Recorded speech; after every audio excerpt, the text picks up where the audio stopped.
Hey everyone, and welcome back to The Explainer. Today, we're diving into something really special. We are going to unpack the incredibly unique world of MoonDom FiVe. Now, I think we all know a universal truth about middle schoolers, right? Getting a 12-year-old genuinely excited about reading quantum physics is usually, well, it's about as easy as nailing jelly to a wall. But on the surface, MoonDom FiVe is just this incredibly thrilling, action-packed sci-fi story. As we pull back the layers today, though, you're going to see how it brilliantly doubles as a profound developmental tool for middle-grade readers. Seriously, it's a total masterclass in blending high-stakes adventure with stealthy education and some deeply emotional resonance. Okay, let's dive into this. What if learning about quantum physics was actually the key to unlocking superpowers? I mean, for a middle-grade reader, the word physics usually gets a pretty massive groan. But MoonDom FiVe flips that script completely. It uses the actual language of molecular science to build its magic system. So while young readers are convinced they're just reading about these amazing superheroes battling it out on alien moons, they're secretly absorbing fundamental STEM concepts. It's stealthy, it's ridiculously effective, and honestly, it's just brilliant writing. So here is our roadmap for the explainer today. First, we'll unpack this science-based magic world. Then we'll get into the thrill of the rescue that kicks off the plot.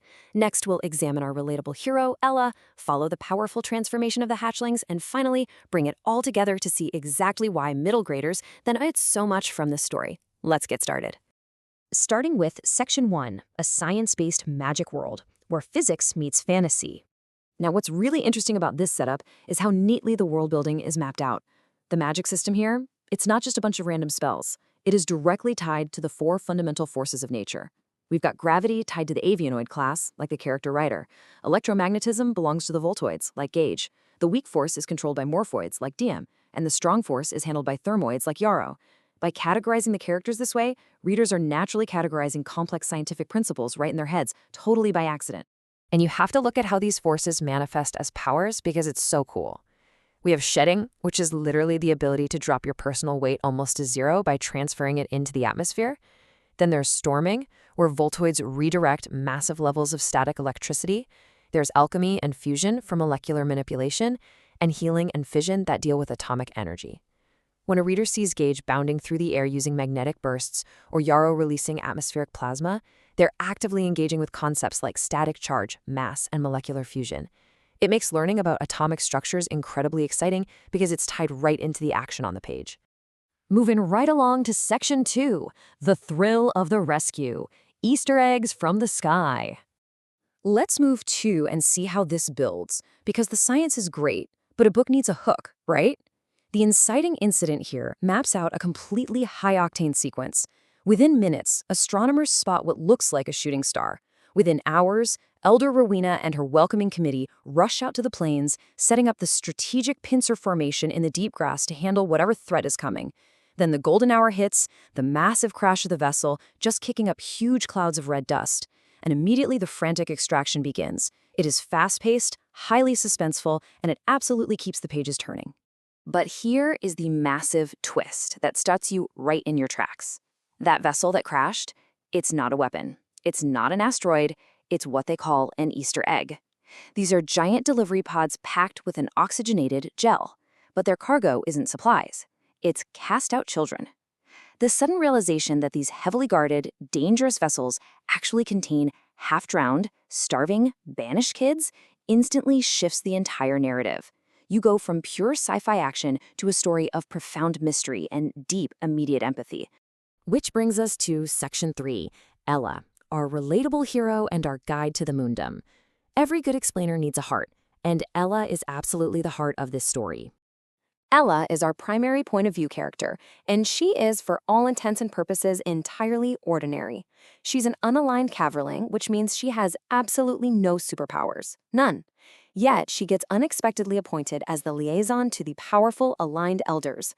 Naturally, she struggles heavily with imposter syndrome, but she remains deeply empathetic and remarkably brave.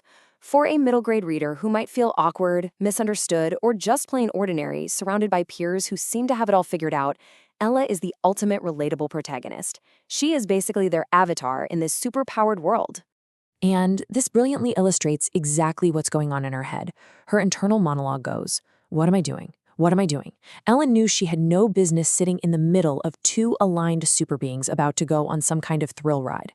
How perfectly does that capture the anxiety of being a young teen? I mean, she is terrified. She feels completely out of place. But the important part is, she stays in the seat. She faces the fear head on.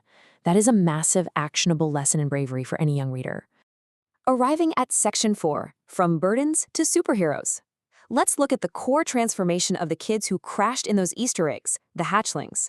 To really understand their journey, we have to grasp their starting point. The story defines full alignment as this tragic condition where young people's passive abilities are continually turned on, just draining their systems. It leaves them weak, lethargic, and largely mute.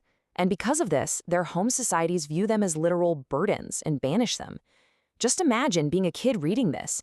You were introduced to children who are punished, cast out, and labeled broken simply because they were born different and totally misunderstood.